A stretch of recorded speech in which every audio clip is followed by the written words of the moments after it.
Hello students, स्वागत है आप सभी का आपके अपने यूट्यूब चैनल गणित गेम पर।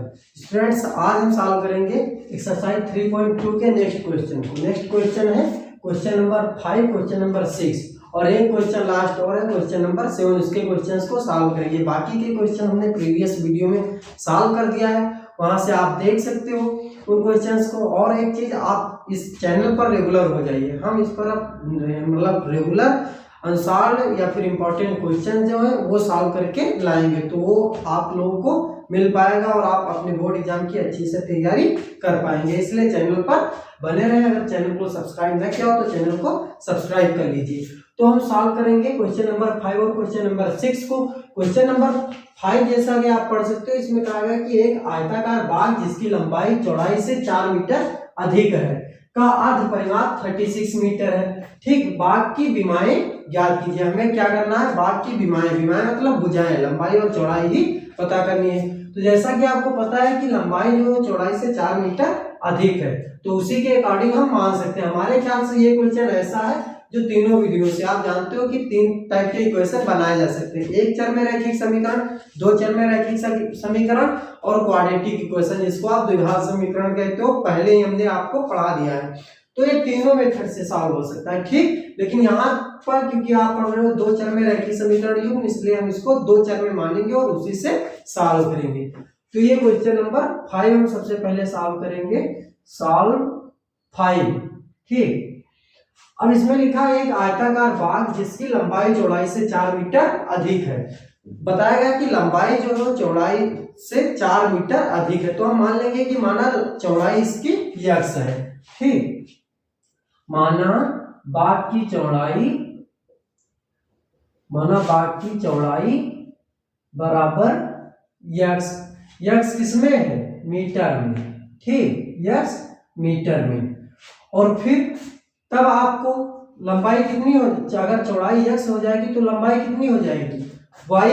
और x और y में रिलेशन क्या है, क्योंकि आपको दोनों पता है, दोनों 4 मीटर चौड़ाई, चौड़ाई जो है वो लंबाई जो है वो चौड़ाई से 4 मीटर अधिक है। तो हम ये दूसरा मान लेंगे, हमें 2 चर में बनाना है। हमें ध्यान था कि एक ही चर में बनाना है, दूसरा भी x+4 मान लेते। ऐसा नहीं करना है, एक ही चर में लग जाएगा। तथा बाग की चौड़ाई बराबर, तथा बाग की चौड़ाई x मान लिए, तो लंबाई, बाग की लंबाई क्या मान ले, y, लंबाई इक्वल टू y। और ये भी किसमें है, मीटर में है। अब आपको पता है कि जो लंबाई है वो चौड़ाई से 4 मीटर अधिक है, तो आप क्या कर सकते हो, लंबाई यानी y को लिख सकते हो, ये प्रथम शर्तानुसार, फर्स्ट कंडीशन है।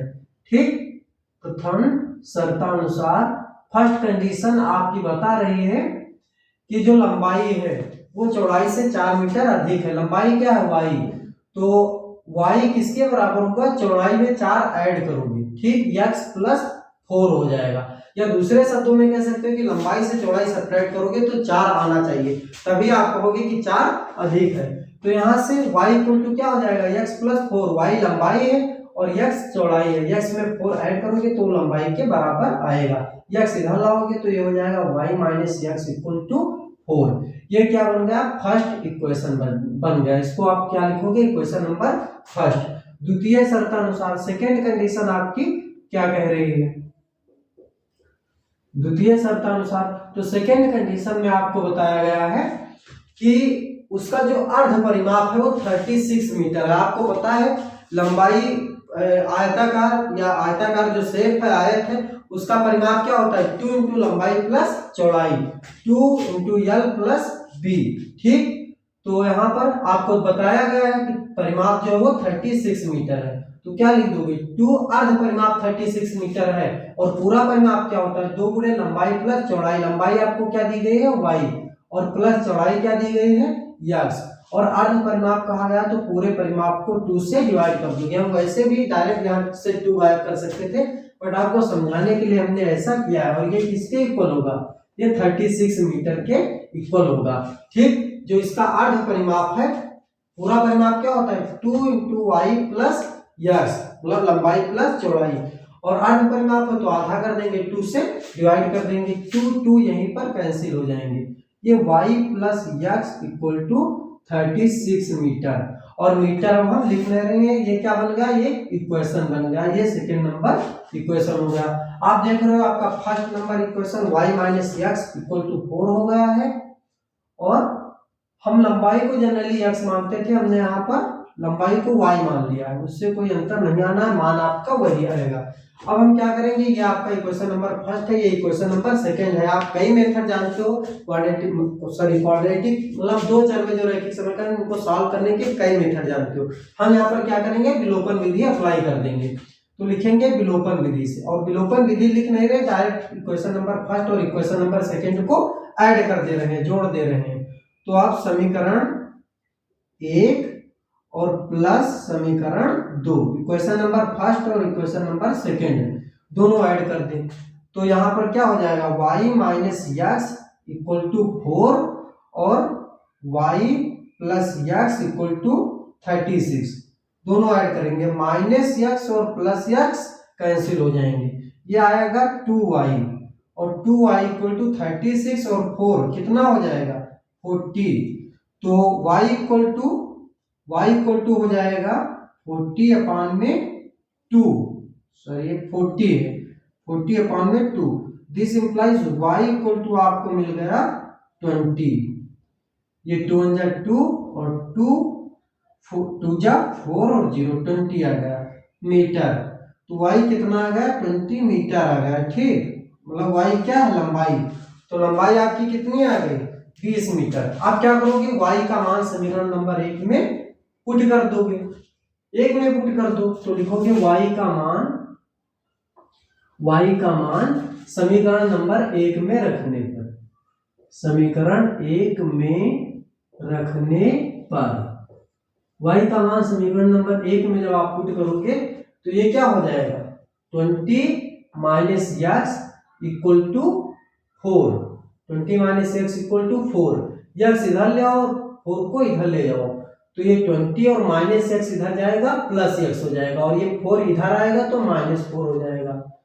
तो 20 माइनस 4 इक्वल टू ये माइनस एक्स इधर गया प्लस एक्स हो गया। 20 से 4 माइनस होगा 16 इक्वल टू एक्स, या एक्स इक्वल टू 16, या x equal to 16 metre. X को आप क्या माने थे, चौड़ाई, और वाई को लंबाई। अतः बाग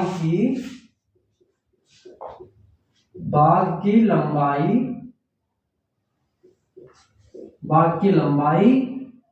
y इक्वल टू लंबाई आप किसको माने थे, y को, ठीक। तो ये कितना है 20 मीटर, तथा बाग की चौड़ाई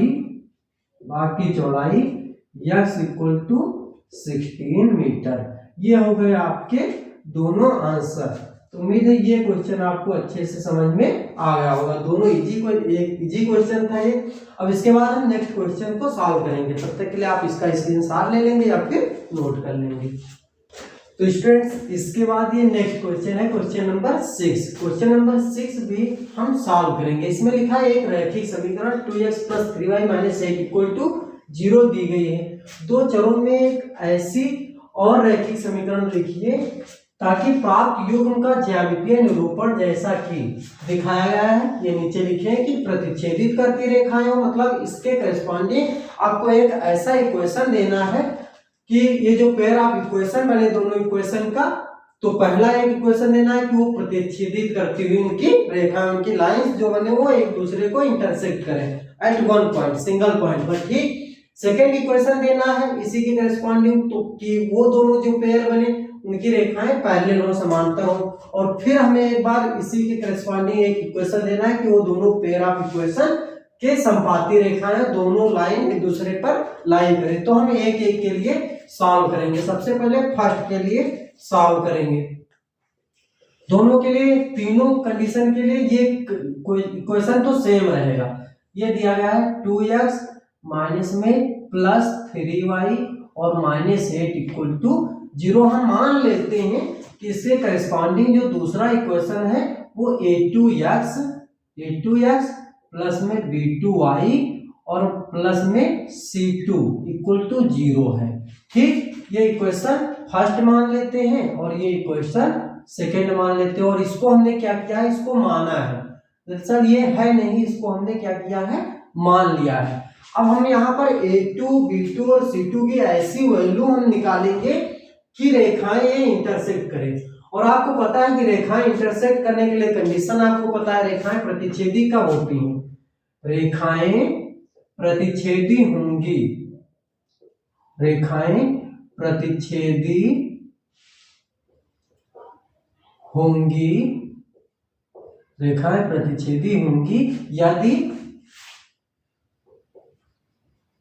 यदि A1 अपान में A2, A1 upon A2 is not equal to B1 upon B2। अगर A1 upon A2 not equal to B1 upon B2 के है तो क्या होगा, लाइन एक दूसरे को इंटरसेक्ट करेंगे, ये आपको पता है।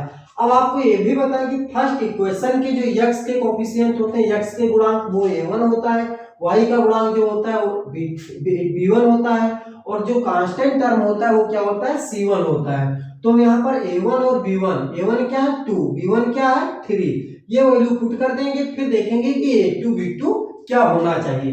तो आपको यहाँ से पता है कि इसको आप क्या लिख सकते हो, अगर हम A1 की वैल्यू पुट करें तो क्या हो जाएगा, दिस इंप्लाइज 2 अपान में A2 is not equal to B1 की वैल्यू 3 अपान में B2, ठीक। और इसका मल्टीप्लाई कर दो, इसका मल्टीप्लाई कर दो, तो ये क्या हो जाएगा, 2B2 is not equal to 3A2। 2B2 जो है वो 3A2 के इक्वल नहीं होना चाहिए। अब क्या करो, B2 को इधर ले आओ और 3 को इधर ले आओ, तो दिस इंप्लाइज 3 इधर आएगा, 2 upon 3 is not equal to A2 upon में B2, ठीक, A2 अपान में B2। या फिर इसको आप बोल सकते हो कि A2 upon B2 is not equal to 2 upon 3। यहां से आप ये नॉट इक्वल टू का साइन होगा, यहां से आप कंक्लूजन निकाल सकते हो कि हम A2 और B2 का ऐसा मान सेलेक्ट करेंगे कि उनका मान बस 2 अपान 3 नहीं होना चाहिए। ये आपको ध्यान रखना, ये कंडीशन है। अब अगर ये A2 और B2 के दो मान ले लेंगे कि दोनों का रेशियो 2 अपान 3 ना आए, अगर 2 अपान 3 गलती से आ गया तो ये फेल कर जाएगा, रेखाएं प्रतिच्छेदी इंटरसेक्टिंग लाइंस नहीं होंगी। तो आप कुछ भी ले सकते हो, ऐसा मान लो कि 2 अपान 3 ना आए, तो हम यहाँ पर क्या ले रहे हैं 3, A2 क्या ले रहे हैं 3 और B2 ले लें 2, इसका रिवर्स कर दो, 2 अपान 3 आएगा ही नहीं, 3 अपान 2 हो जाएगा। तो हम क्या ले रहे हैं, यहाँ पर लिखेंगे अतः रेखाएं प्रतिच्छेदी करने के लिए, अतः उपयुक्त कंडीशन के लिए, उपयुक्त स्थिति के लिए,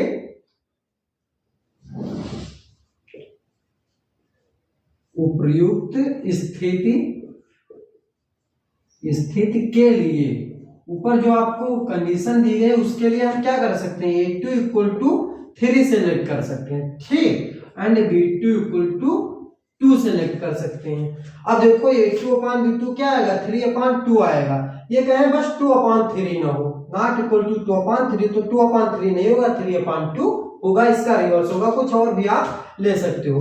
तो हम क्या करेंगे, और भी तमाम इक्वेशन, बस ये 2 अपान 3 नहीं आना चाहिए, आप 5 अपान 4 ले सकते हो, 7 अपान 4 ले सकते हो, कुछ भी, बस 2 अपान 3 नहीं होना चाहिए। ये 2 अपान B2 जब निकालो, ऐसा मान हम सेलेक्ट करेंगे, तो यहाँ पर पुट करेंगे, तो ये जो इक्वेशन बनेगा वो क्या बन जाएगा। और C2 की वैल्यू कुछ भी ले लो, C2 पर डिपेंड ही नहीं करता, मैटर ही नहीं करता है कि C2 आपका क्या होना चाहिए, C2 कुछ भी ले लो, C2 हम कुछ भी, C2 0 कर सकते हैं, ठीक, तो C2 0 तो नहीं करेंगे, हम C2 1 ले रहे हैं, ठीक। तो इक्वेशन क्या बन जाएगा, यहाँ लिख सकते हैं अतः समीकरण।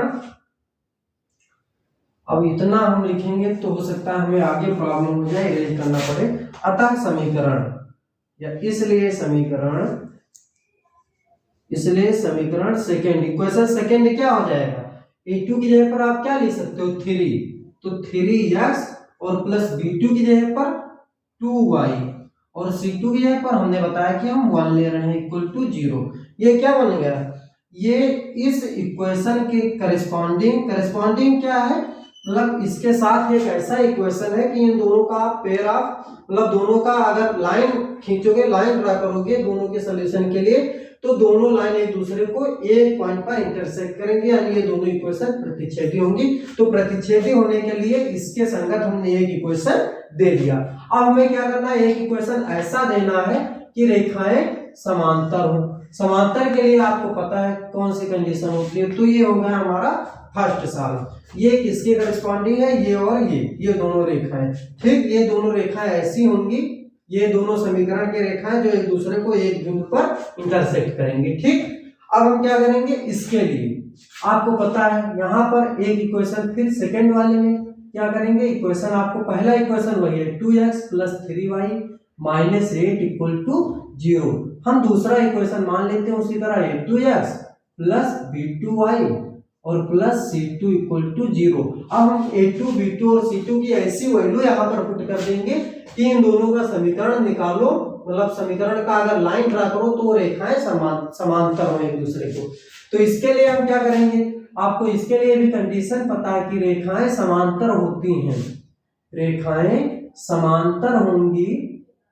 समांतर तो 60 फॉर्म में लिख देते हैं, ये समीकरण नहीं है, समांतर है, समीकरण पे मात्रा लगा देते हैं, ध्यान रखना। तो ये रेखाएं समांतर होंगी यदि, समांतर होंगी यदि, कब समांतर होंगी, यदि a1 में a2 is equal to b1 में b2 not equal to c1 में c2। दो तो बराबर हो, तीसरा बराबर नहीं होना चाहिए, ये होना चाहिए, कंडीशन आपके लिए दी गई है। तो a1 तो आपको पता है 2 है, a1 क्या है 2 और a2 नहीं पता, ठीक। a2 हमें ढूंढ करके रखना है और b1 क्या है 3 में b2 not equal to c1 क्या है -8 नॉट इक्वल टू c1 यानी -8 में c2। तो हम क्या कर सकते हैं, एक बार इसको इसके साथ नॉट इक्वल कर सकते हैं, इसको इसके साथ नॉट इक्वल कर सकते हैं। तो दिस इंप्लाइज यहाँ पर क्या होगा 2/a2 not equal -8/c2 and 3/b2 not equal -8/c2। ये आपको इतना ध्यान देना है, ठीक। तो अब उसी तरह इसको भी सॉल्व कर लेंगे, ये इसके साथ जाएगा, ये इसके साथ जाएगा, तो 2c2 not equal to -8a2, 2c2 not equal -8a2, ठीक। अब क्या कर सकते हैं, c2 को इधर ले जाएं और -8 को इधर ले आए, तो ये क्या आ जाएगा, ये आएगा 2/-8 equal to a2 not equal a2 में c2। तो this implies a2/c2 not equal, ये 2 1 जा 2 2 4 जा, तो ये -1/4, यानी a2 और c2 की ऐसी वैल्यू हमको सिलेक्ट करनी है कि -1/4 ना हो। अभी दूसरा बाकी है, अभी दूसरा भी देखेंगे कि और क्या ना हो, ठीक। तो इसको भी उसी तरह सॉल्व करेंगे, तो ये 3c2 इधर जाएगा, 3c2 इक्वल टू -8b2, ठीक। 8 को इधर ले आओ, c2 को इधर ले जाओ, तो 3/-8 नॉट इक्वल टू, ये नॉट इक्वल होगा नॉट इक्वल टू b2 में c2। तो दिस इंप्लाइज b2 में c2 नॉट इक्वल 3/-8 माइनस चाहे लगाओ, तो ये हो गया। यहाँ से आपको दिख रहा है कि हम कुछ भी मान सेलेक्ट कर सकते हैं, बस a2/c2 निकाले तो -1/4 ना आए, b2/c2 निकाले तो -3/8 ना आए। और एक कंडीशन आपको यहाँ से ध्यान रखना है कि a1/a2 b1/b2 के इक्वल आना चाहिए। इसका मतलब ये हुआ, एक कंडीशन यहाँ से आप निकाल सकते हो, ये वाला यहाँ से, ये तो ये कंडीशन भी आप निकालोगे। तो इसको निकालने के लिए क्या करोगे, 2 में a2 इक्वल टू 3 में b2, इसका मल्टीप्लाई इससे और इसका मल्टीप्लाई इससे, तो ये हो जाएगा 2b2 equal to 3a2, 2b2 equal to 3a2। तो दिस इंप्लाइज a2/b2, देखो क्या आएगा, a2/b2 इक्वल टू b2 इधर ले आओ तो a2/b2 हो जाएगा, 3 इधर चला जाएगा, तो 2/3। ये आपको और एक चीज बता रहा है, इन तीन कंडीशन को ध्यान में रखते हुए अगर हम वैल्यू सेलेक्ट करेंगे, कुछ भी वैल्यू सेलेक्ट करें, बस तीनों कंडीशन को फॉलो करें तो ये दोनों क्या होंगे, जो A2 B2 और C2 तीनों वैल्यू पुट करेंगे तो उसके बाद अगर हम लाइन ड्रा करेंगे तो रेखाएं समांतर होंगी। पहली कंडीशन A2 अपान C2 -1/4 के इक्वल नहीं होना चाहिए, B2 अपान C2 निकाले -3/8 के इक्वल नहीं होनी चाहिए, और तीसरी कंडीशन A2 अपान B2 2/3 के इक्वल होनी चाहिए। ये इतना होना चाहिए। तो हम क्या students A2 upon B2 equal to 2/3 आ गया। ये तीनों कंडीशन ध्यान में रखते हुए अगर हम A2 B2 और C2 की वैल्यू सेलेक्ट करके यहाँ पर रखेंगे तो जो इक्वेशन बनेगा, इन दोनों का इक्वेशन की जो रेखाएं होंगी वो समांतर होंगी। ठीक, तो हम क्या कर दे रहे हैं, A2 को 2 ले रहे हैं, B2 को 3 ले रहे हैं। A2 equal to 2, B2 equal to 3। ठीक, तो ये कंडीशन आपका फॉलो कर रहा है। अब C2 कुछ ऐसा ले लें कि A2 अपान C2 -1/4 ना आए, तो वैसे ये माइनस में आ रहा है, एक पॉजिटिव A2 है ही पॉजिटिव, C2 पॉजिटिव ले लेंगे, -1/4 आएगा ही नहीं। तो हम क्या ले रहे हैं, C2 इक्वल टू कुछ भी ले सकते हो आप, मैं 5 ले रहा हूँ। ठीक, 5, तो C2 इक्वल टू 5 क्या आ जाएगा, A2 अपान C2, A2 अपान C2 2/5 आएगा, -1/4 नहीं आएगा, ये कंडीशन भी फॉलो होगा। B2 अपान C2 -3/8 नहीं होना चाहिए, तो ये 3/8 नहीं होगा, -3/8 नहीं होगा, ये 3/5 आएगा, ये B2 अपान C2। तो बस ये तीनों वैल्यू हम यहाँ पर पुट करेंगे तो इक्वेशन क्या बन जाएगा, 2x प्लस 3y और प्लस में 5 इक्वल टू 0। ये मिल गया आपका सेकेंड वाला इक्वेशन। इसके करस्पॉन्डिंग इन दोनों इक्वेशंस का, इनका और इनका अगर आप लाइन ड्रा करोगे तो रेखाएं क्या होंगी, एक दूसरे के समांतर होंगी, मतलब इनका कोई भी सॉल्व आपको सॉल्यूशन नहीं मिलेगा। तो उम्मीद है ये क्वेश्चन दोनों आपको समझ में आ गए होंगे। सिमिलरली तीसरा हम क्या कर सकते हैं, तीसरा भी इसी तरह से सेलेक्ट कर लेते हैं, ये बहुत सिंपल है। थर्ड वाला हम देखेंगे तो थर्ड वाले में भी इक्वेशन आपको वही दिया गया है, 2x और प्लस 3y और -8 इक्वल टू 0। हम दूसरा इक्वेशन मानेंगे A2x प्लस B2y और प्लस C2 इक्वल टू 0। अब हम क्या करेंगे, A2 B2 C2 की ऐसी वैल्यू सेलेक्ट करेंगे कि इनका मान निकालें तो रेखाएं संपाती हो जाए, मतलब दोनों की अगर लाइन ड्रा करें तो रेखाएं संपाती हो। तो आपको पता है रेखाएं संपाती होती हैं, रेखाएं संपाती होंगी, संपाती होंगी यदि, कब संपाती होंगी, यदि A1 upon A2 equal to B1 upon B2 equal to C1 upon C2 तीनों इक्वल हो। अब यहां से आपको बहुत इजी मिल जाएगा, तीनों इक्वल हो तो A2 की जगह पर हम क्या ले लें, 2 ही ले लें, या चलो 4 ले रहे हैं तो दोनों A1 अपान A2 क्या आएगा, 1/4 आएगा, 2/4 तो 1/2 आ जाएगा।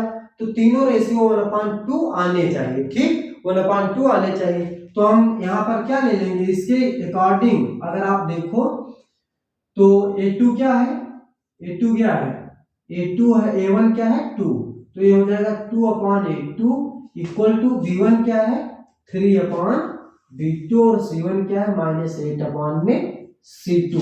यहां से तीनों इक्वल आने चाहिए। अब आपको पता है कि A2 B2 और C2 तीनों कब इक्वल आ जाएंगे, तो हम कुछ ऐसा वैल्यू पुट करें कि सबका मान इक्वल आता चला जाए। तो हम यहाँ पर A2 की जगह पर क्या रख दे रहे हैं, 4, A2 की जगह पर 4 पुट करेंगे तो यहाँ पर क्या आएगा, रेशियो 1/2 आ जाएगा। तो अब इक्वल होना चाहिए तो B2 क्या पुट कर देंगे, B2 6 पर पुट कर देंगे तो ये भी क्या हो जाएगा 1/2 आ जाएगा, 3 × 3 और 3 × 2 = 6, और ये -8 है तो C2 यहाँ पर क्या पुट कर दें, C2 यहाँ पर -16 पुट कर देंगे, माइनस माइनस कैंसिल हो जाएगा तो क्या आ जाएगा 1/2 आ जाएगा। ये तीनों 1/2 आएंगे, मतलब तीनों इक्वल हो जाएंगे। इसका मतलब अगर A2 हम 4 रख दे, B2 6 रख दे और C2 -16 रख दे तो ये कंडीशन अप्लाई हो जाएगी और इसलिए रेखाएं संपाती हो जाएंगी। तो इन तीनों की वैल्यू आप यहाँ पुट करोगे, इक्वेशन आपको मिल जाएगा। इक्वेशन क्या हो जाएगा, 4x प्लस में 3y और -16 इक्वल टू 0। ये इस इक्वेशन के साथ एक ऐसा इक्वेशन होगा कि दोनों का लाइन अगर आप ड्रा करोगे तो रेखाएं एक दूसरे के संपाती होंगी। तो उम्मीद है ये क्वेश्चन आपको अच्छे से समझ में आ गया होगा। इसे आप नोट कर लेंगे। इसके बाद एक लास्ट क्वेश्चन हम सॉल्व करेंगे। तो स्टूडेंट्स यहाँ पर नेक्स्ट क्वेश्चन दिया गया है। क्वेश्चन है x समीकरणों x minus y plus 1 equal to 0 तथा 3x plus 2y minus 12 equal to 0 का ग्राफ खींचिए। यह सच और इन रेखाओं से बने त्रिभुज के शीर्षों के निर्देशांक ज्ञात कीजिए तथा त्रिभुज को छायांकित कीजिए। छायांकित करने वाला तो बच्चों का काम है, ठीक, वो शायद छोटे बच्चों के लिए दिया जाता है, इनको नहीं देना चाहिए था। आप बड़े हुए हमें लग रहा है, लेकिन ग्राफ बनाना ये इंपॉर्टेंट है क्वेश्चन, ठीक। हो सकता है आपकी बोर्ड परीक्षाओं में ग्राफ से 6 नंबर में क्वेश्चन जरूर पूछा जाता है, तो ग्राफ वाला आप एकदम से कॉन्सेप्ट क्लियर करके जाइएगा। और ये तो और इम्पोर्टेंट हो जाता है क्योंकि ग्राफ बना करके एक्स एक्सिस और इन रेखाओं से बने ट्रायंगल के कोऑर्डिनेट आपसे पूछे हैं, ठीक। तो वो हम पहले ग्राफ बनाएंगे, फिर एक त्रिभुज बनेगा, त्रिभुज के 3 शीर्ष होंगे, उनके निर्देशांक हम बता देंगे, ठीक। तो हम सबसे पहले ग्राफ बनाएंगे। इसका सॉल्व करने के लिए देखो x minus y plus 1 equal to 0 दिया गया है, तो +1 हम उधर ले जाकर के लिख दे रहे हैं। तो ये क्या लिखेंगे इसको, x minus y equal to -1। इसको हम मानते हैं इक्वेशन नंबर फर्स्ट। और सेकेंड इक्वेशन क्या दिया गया है, 3x प्लस 2y, और ये -12 है, उधर जाकर के हम +12 इसको लिख देंगे, ये सेकेंड इक्वेशन है। अब ग्राफ विधि से हल आपको पता है, हल करने के लिए हम क्या बनाते हैं, पहले टेबल बनाते हैं। तो दोनों के लिए टेबल बनाएंगे, लिखेंगे x माइनस वाई समीकरण x minus y equal to -1 के लिए सारणी। इसके लिए क्या करेंगे, हम टेबल पता करेंगे के लिए सारणी। तो जब इसके लिए सारणी बनाएंगे तो हमें पहले हल करना होगा, x का कुछ मान पुट करेंगे और उसके करस्पॉन्डिंग हमें y का मान मिलेगा, या y का मान पुट करेंगे तो उसके करस्पॉन्डिंग हमें x का मान मिलेगा। ये हो गया x और ये हो गया y। अब आपको इक्वेशन दिया गया, इक्वेशन है x minus y equal to -1। बहुत सिंपल है, एक बार हम x को 0 कर दें और एक बार y को 0 कर दें। जब x इक्वल टू 0 करेंगे तो ये क्या हो जाएगा, 0 minus y equal to -1। 0 minus y मतलब -y और -1, माइनस माइनस कैंसिल हो जाएंगे, this implies y equal to क्या आ जाएगा, 1 आ जाएगा, ठीक। तो जब हम x को 0 पुट करें तो y का मान क्या आ गया, 1 आ गया। यहां से एक मान आप पुट कर सकते हो, x 0 तो y 1। नेक्स्ट क्या करेंगे, x को 1 y को 0 पुट कर दें, तो जब अगेन यदि y इक्वल टू 0 पुट करोगे तो x माइनस 0 इक्वल टू -1। तो this implies x minus 0 means x, और x इक्वल टू क्या आएगा, -1 आएगा। तो आप देख रहे हो जब y का मान 0 कर दिया जा रहा है तो x का मान क्या आ रहा है, -1। तो y हम कर दिए 0, तो x का मान -1। मार्कर जो मान होता है वो यूज करते हैं, ठीक। कोई रूल नहीं है कि कौन सा कलर में कहाँ यूज करना है, उसके लिए कोई दिक्कत नहीं। अब हम क्या करेंगे, 3x plus 2y equal to 12 के लिए टेबल बनाएंगे, ठीक। तो लिखेंगे समीकरण 3x plus 2y equal to 12 के लिए सारणी। इसके लिए टेबल बना दी, ठीक। जब इसके लिए टेबल बनाओगे तो सेम वही प्रोसेस है, ये हो गया एक टेबल, इसमें एक हम घर देंगे x को और एक घर देंगे y को, ठीक। ये हो गया x और ये हो गया y। उसी तरह इक्वेशन आपको दिया गया है 3x और प्लस 2y इक्वल टू 12। एक बार x को आप 0 पुट कर दो, x इक्वल टू 0, तो ये क्या हो जाएगा, 3 × 0 प्लस 2y इक्वल टू 12। 0 3 × 0 0, ठीक, और 0 प्लस 2y 2y, तो ये क्या आ जाएगा, this implies 2y equal to 12। तो this implies y equal to क्या आ जाएगा, 2 × 2 और 2 6 जा, y इक्वल टू आ जाएगा 6। जब आप x की वैल्यू 0 पुट करें तो y क्या आ गया, 6 आ गया। तो यहाँ x 0 y 6। नेक्स्ट में क्या करेंगे, y 0 कर दो, ठीक। तो क्या करेंगे, हम कुछ ऐसा करते हैं कि हमें x और y के पूर्णांक मान मिले। आपको पता है जब इंटीजर मिलते हैं तो हमें ग्राफ बनाने में बहुत आसानी होती है, वरना पॉइंट में 3.2 आप कहाँ ढूंढोगे ग्राफ में, उस टाइप का ग्राफ बनाने में प्रॉब्लम होगी। इसलिए हम ऐसे मान रखते हैं कि हमें x और y के पूर्णांक मान ही मिले। पता लगे 3.0025 पता नहीं क्या ले आए हो, अब वो दोनों के ग्राफ में मिल नहीं पाएगा। ठीक, तो इसलिए हम इंटीजर निकालते हैं। अब नेक्स्ट क्या करते हैं, अगला कर सकते हैं y equal to 0। y equal to 0 पुट करोगे तभी यहाँ इंटीजर मिल जाएगा। तो ये क्या होगा 3x और प्लस में 2 इंटू 0 इक्वल टू 12। 2 इंटू 0 0 ही आएगा, तो ये आएगा 3x इक्वल टू 12। तो this implies x equal to क्या आ जाएगा, 3 1 जा 3, 3 4 जा 12। तो x इक्वल टू आ गया 4। तो आप देख रहे हो कि जब y की वैल्यू आप 0 करें तो x क्या आ गया, 4 आ गया। तो यहाँ से y इक्वल टू 0 तो x इक्वल टू 4 मिल गए। दोनों टेबल, दोनों इक्वेशन के लिए आपको टेबल, अब हमें क्या कर देना है, सिंपल सा ग्राफ ड्रा कर देना है। आज हमको ग्राफ के लिए बढ़िया स्पेस मिला है, तो हो सकता है ग्राफ भी हम बढ़िया बनाएं। ये क्या हो गया, y एक्सिस हो गया। ये क्या है, y एक्सिस, y ऊपर और y डैश नीचे। ठीक, और इधर ये x एक्सिस हो जाएगा। दोनों एक दूसरे के परपेंडिकुलर होते हैं, ये आपको पता होना चाहिए। तो ये होगा x डैश और ये y डैश। अब आपको पता है कि बराबर दूरी पर यहाँ पॉइंट नोट होते हैं, पॉइंट नोट किए जाते हैं। अब आप पहले टेबल लो, तो टेबल में कोई भी वैल्यू हमें 6 से ज्यादा नहीं दिख रही है, इसलिए हम क्या करेंगे, बराबर दूरी पर 6 पॉइंट नोट कर देंगे। 6 पॉइंट नोट करेंगे तो हम यहाँ पर एक लिख रहे हैं, 1 पॉइंट हो गया, 2 पॉइंट हो गया और ये 3 पॉइंट हो गया बराबर, और दो का अंतराल कर देंगे, काम हमारा बन जाएगा। ये 1 पॉइंट, 2 पॉइंट और ये फिर 3 पॉइंट। हालांकि हमारे पास कोई स्केल तो है नहीं कि माप करके, लगभग बराबर डिस्टेंस पर हम बना रहे हैं। आपको ग्राफ पेपर में मिलेगा, ठीक, एग्जाम में आपको ग्राफ पेपर मिलेगा, तो वहां से आपको कोई प्रॉब्लम नहीं होगी। ये हो गया फिर 1 और ये 2 और ये 3। इसी तरह इधर 1, थोड़ा नजदीक हो गया शायद, 1 और ये 2 और ये 3, ये हो गया। अब आपको पता है इधर क्या होते हैं, पॉजिटिव, इधर नेगेटिव, ऊपर की तरफ पॉजिटिव, नीचे की तरफ नेगेटिव। ये हो जाएगा 2, ये 4, थोड़ा बड़े बड़े लिखें ताकि आपको दिखाई दे, 2 आएगा और ये 4 और ये 6, ये -2, ये -4 और ये -6, ये -2, -4 और -6, ये 2, ये 4 और ये 6। बस मैक्सिमम आपकी 6 तक ही गई है वैल्यू। अब क्या करेंगे, ग्राफ बना देंगे। सबसे पहले इस इक्वेशन के लिए लाइन ड्रा करेंगे।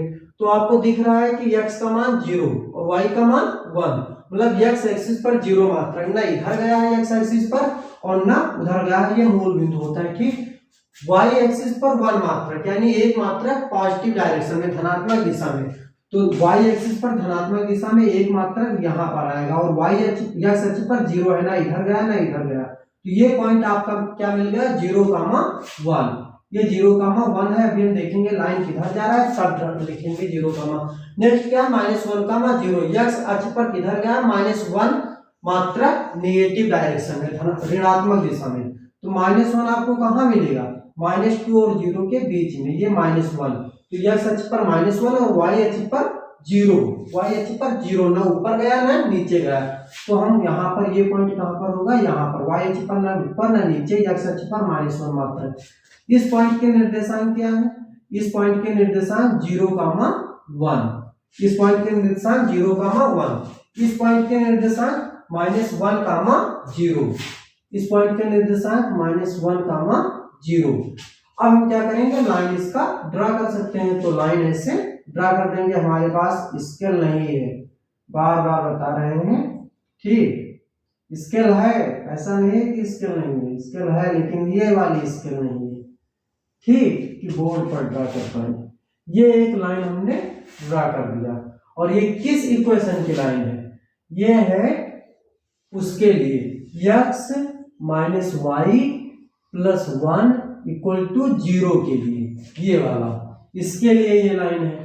और दूसरी इक्वेशन कौन सी है, ये वाली, इसके लिए लाइन ड्रा करेंगे। इसके लिए ये वैल्यू आपके हो, x कहाँ जा गया है, 0, मतलब x एक्सिस पर ना इधर ना उधर, y एक्सिस पर धनात्मक दिशा में 6 मात्रक यहाँ पर, एक पॉइंट आपको मिल गया, ना x इधर गया ना इधर गया, y अक्ष पर धनात्मक दिशा में 6 मात्रक, ठीक है, एक पॉइंट ये मिला।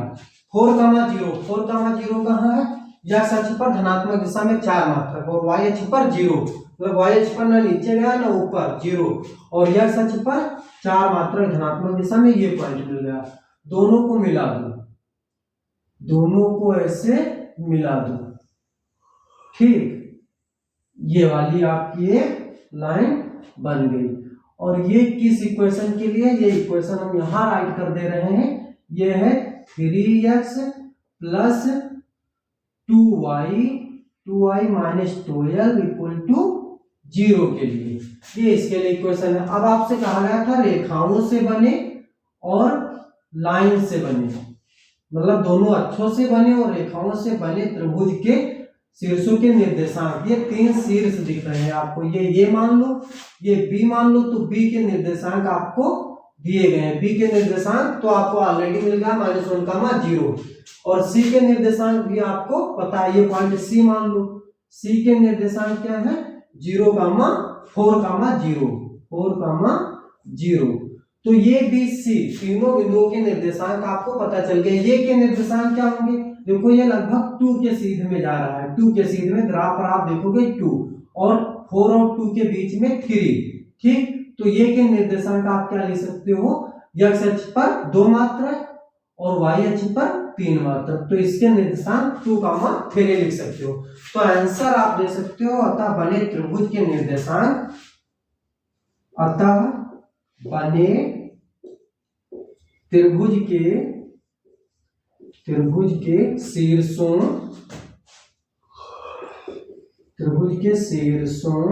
के निर्देशांक, त्रिभुज के शीर्षों के निर्देशांक क्या होंगे, निर्देशांक a, और ये क्या है 2,3, b क्या है -1,0 तथा c, और c क्या है 4,0, ये c है और ये ब्रैकेट है, 4,0 होंगी, ठीक। उम्मीद है ये क्वेश्चन आपको समझ में आ गया होगा। छायांकित करने को कहे तो इसे आप ऐसे छायांकित कर सकते हो, शेडेड कर सकते हो, इसमें कोई दिक्कत ही नहीं है। तो ये हो गए आपके पूरे क्वेश्चन, ये कोई एग्जाम के लिए ये क्वेश्चन इंपॉर्टेंट है, इसे आप अच्छे से सॉल्व कर लेंगे। और ये आज के इसी क्वेश्चन के साथ ये एक्सरसाइज समाप्त होती है। और तो हम आगे अगले मिलते हैं अगले वीडियो में अगले एक्सरसाइज के साथ, तब तक के लिए जय हिंद, धन्यवाद।